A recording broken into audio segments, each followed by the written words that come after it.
माननीय supreme court ने हाल ही में बिहार में विशेष गहन पुनरीक्षण यानी कि एसआईआर प्रक्रिया को लेकर एक महत्वपूर्ण आदेश जारी किया है, जो न केवल बिहार की चुनावी प्रक्रिया को प्रभावित करता है बल्कि देश भर में मतदाता अधिकारों की रक्षा और लोकतांत्रिक प्रक्रिया की पारदर्शिता को मजबूत करने का एक उदाहरण प्रस्तुत करता है। 22 अगस्त 2025 को सुप्रीम कोर्ट ने बिहार में ड्राफ्ट मतदाता सूची से हटाए गए 65 लाख मतदाताओं के नामों के बारे में चुनाव आयोग से जवाब मांगा और आधार कार्ड को लेकर भी महत्वपूर्ण टिप्पणी की। सुप्रीम कोर्ट की जस्टिस सूर्यकांत और जस्टिस जयमाल्या बागची की खंडपीठ ने बिहार में मतदाता सूची के विशेष गहन पुनरीक्षण यानी कि एसआईआर के तहत ड्राफ्ट सूची से 65 लाख मतदाताओं के नाम हटाए जाने पर गंभीर चिंता जताई है। ये प्रक्रिया बिहार विधानसभा चुनाव से पहले मतदाता सूची को अपडेट करने और उसकी शुद्धता सुनिश्चित करने के लिए शुरू की गई थी, लेकिन इतनी बड़ी संख्या में मतदाताओं के नाम हटाए जाने न केवल विवाद को जन्म देते हैं बल्कि ये सवाल भी उठाते हैं कि क्या ये प्रक्रिया पारदर्शी और निष्पक्ष थी। कोर्ट ने चुनाव आयोग को निर्देश दिया है कि वो इन हटाए गए मतदाताओं के नामों का विवरण स्पष्ट करे और ये सुनिश्चित करे कि कोई भी योग्य मतदाता मतदान के अधिकार से वंचित ना हो। हमारी तरफ से तो ये कहना है कि आधार कार्ड रेजिडेंस का प्रूफ है, उसमें किसी भी तरीके का कोई डाउट नहीं है और आधार कार्ड लेना चाहिए। अब जहाँ तक हम लोकल स्तर की बात करते हैं तो देखिए बिहार के वो सारे तबके जो गरीब तबके हैं या फिर एक तरीके से कह लीजिए कि जो पिछड़े गांव हैं, जहाँ पे माइग्रेंट वर्कर्स हैं या फिर ये कह लीजिए कि आप वो आबादी है जो अशिक्षित है, उनके लिए उनके पास मैक्सिमम या तो आधार कार्ड है या राशन कार्ड है। तो अगर इन दोनों को आप एक्सक्लूड कर देंगे तो हमें लगता है कि नंबर ऑफ वोटर्स अपने आप ही कट जाएंगे। तो इसीलिए हमारी डिमांड है कि आप उसमें आधार कार्ड को इंक्लूड किया जाए। तो इसमें यह है कि they are ready to accept the Aadhaar card with the objection form. Supreme court में जो लगातार जो सुनवाई चल रही है, मैं आपको भी देख रहा हूँ, आपके साथ में सांसद सुधाकर सिंह को भी, उनको भी देख रहे हैं। लेकिन मैं एक आम बोलचाल की भाषा में मैं इस बात को समझना चाहूँगा कि जो अगली तारीख है उसमें जो कहा गया है, तमाम जो राजनीतिक दल जो हल्ला तो मचा रहे हैं इस मामले को, लेकिन वो बहुत ज़्यादा मदद नहीं कर रहे हैं। तो किस तरह से हलफनामा उनको देना होगा, किस तरह से जवाब उनको देना होगा जो अगली तारीख के बारे में? देखिए, उसमें सबसे बड़ी बात है कि सबको अपने अपने नियर बाई जितने भी पॉलिटिकल पार्टीज हैं उनके पास कितने खुद के बीएलओ हैं, क्योंकि यहाँ सबसे बड़ी बात आई कि बीएलओ की, तो उस पर वहाँ पे अपोजिशन का कहना है कि जो अपोजिट पार्टी है रिस्पॉन्डेंट साइड से ये कहना है कि इनके पास अदर भी कॉलिजन में है जो उनके बीएलओ हम असिस्ट ही कर सकते हैं। और इस पर हमने किया है, हम इस पर एफिडेविट देंगे कि जो जितनी पॉलिटिकल पार्टियाँ हैं और इवन जितने भी इंडिविजुअल एमपी जितने भी फाइल किए हैं पिटीशन साथ में, तो सब अपने अपने क्षेत्र का और political party as larger scale वो प्रोवाइड करेंगे कि उनके कितने बीएलओ हैं। से एसआईआर एक्सरसाइज शुरू हुई, आधार पहचान का एक मूल डॉक्यूमेंट है, मूल दस्तावेज है, उसी को अगर आप नहीं स्वीकार करेंगे तो हमारी पहचान कहाँ जाएगी। हैरानी की बात है कि इसमें सर्वोच्च न्यायालय के हस्तक्षेप की आवश्यकता पड़ी। यहीं से मालूम पड़ता है कि चुनाव आयोग की नीयत में खोट है। फॉर्म 6 में 3 ऑप्शंस हैं, उसमें डिलीशन को चैलेंज करने का कोई ऑप्शन नहीं है। डिलीशन करने का ऑप्शन है लेकिन डिलीशन को चैलेंज करने का ऑप्शन नहीं है।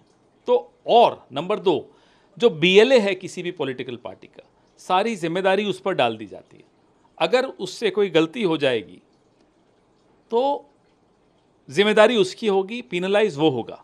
सुप्रीम कोर्ट ने इस मामले में राजनीतिक दलों की निष्क्रियता पर कड़ा रुख अपनाया और कोर्ट ने आश्चर्य व्यक्त किया है कि बिहार में 1,06,000 से ज्यादा बूथ लेवल एजेंट्स होने के बावजूद केवल 2 आपत्तियां दर्ज की गई हैं। ये एक गंभीर लापरवाही को दर्शाता है। कोर्ट ने सभी 12 मान्यता प्राप्त राजनीतिक दलों को इस मामले में पक्षकार बनाया और उन्हें निर्देश दिए कि वो अपने बूथ लेवल एजेंट्स के माध्यम से उन 65 लाख मतदाताओं की सहायता करें जिनके नाम ड्राफ्ट सूची से हटाए गए हैं। कोर्ट ने गणना प्रस्तुत की है कि यदि एक बीएलए प्रतिदिन 10 लाख मतदाताओं की सहायता करता है तो 10 दिनों में 16 लाख से ज्यादा लोगों की आपत्तियों का समाधान किया जा सकता है। ये गणना न केवल राजनीतिक दलों को उनकी जिम्मेदारी का एहसास कराती है बल्कि ये भी दर्शाती है कि समय की कमी का बहाना स्वीकार्य नहीं है। सुप्रीम कोर्ट ने मतदाता सूची में नाम जोड़ने के लिए आधार कार्ड को एक वैध दस्तावेज के रूप में स्वीकार करने का महत्वपूर्ण निर्देश भी दिया है। इसके साथ ही कोर्ट ने 11 अन्य स्वीकृत दस्तावेजों को भी मान्यता दी है ताकि मतदाताओं को ज्यादा से ज्यादा सुविधा प्राप्त हो। ये कदम उन लोगों के लिए विशेष रूप से महत्वपूर्ण है जो ग्रामीण क्षेत्रों में रहते हैं और जिनके पास कोई पहचान पत्रों की कमी हो सकती है, हम अक्सर ऐसी चीजें देखते हैं। कोर्ट ने ये सुनिश्चित करने की कोशिश की है कि आधार कार्ड जैसे व्यापक रूप से उपलब्ध दस्तावेज का उपयोग करके मतदाता सूची में नाम जोड़ने की प्रक्रिया को सरल बनाया जाए।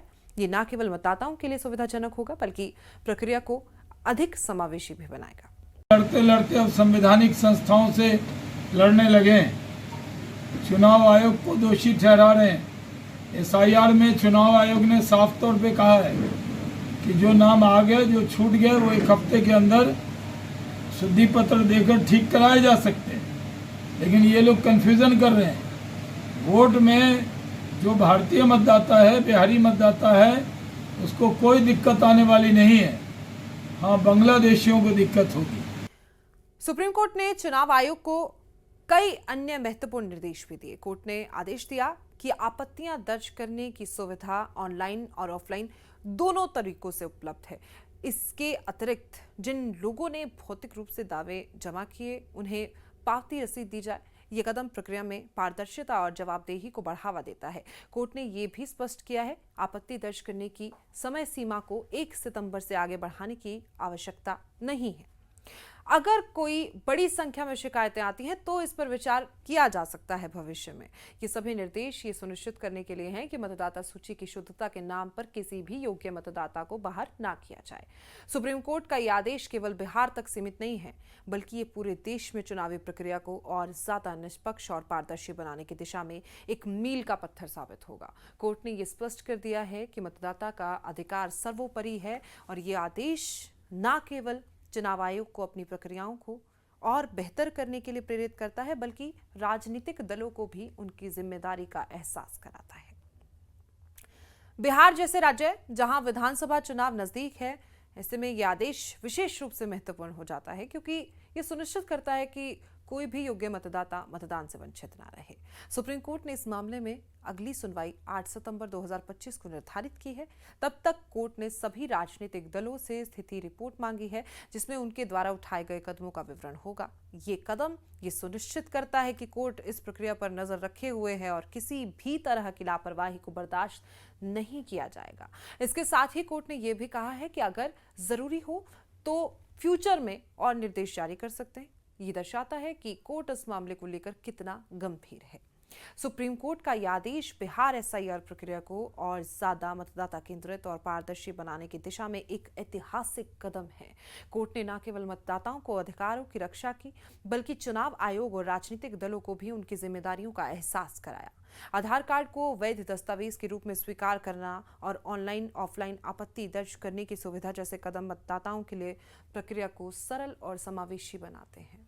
यह आदेश न केवल बिहार के आगामी विधानसभा चुनाव को निष्पक्ष बनाने में मदद करेगा, बल्कि देश भर में लोकतांत्रिक प्रक्रिया को और मजबूत करने का एक उदाहरण भी स्थापित करेगा।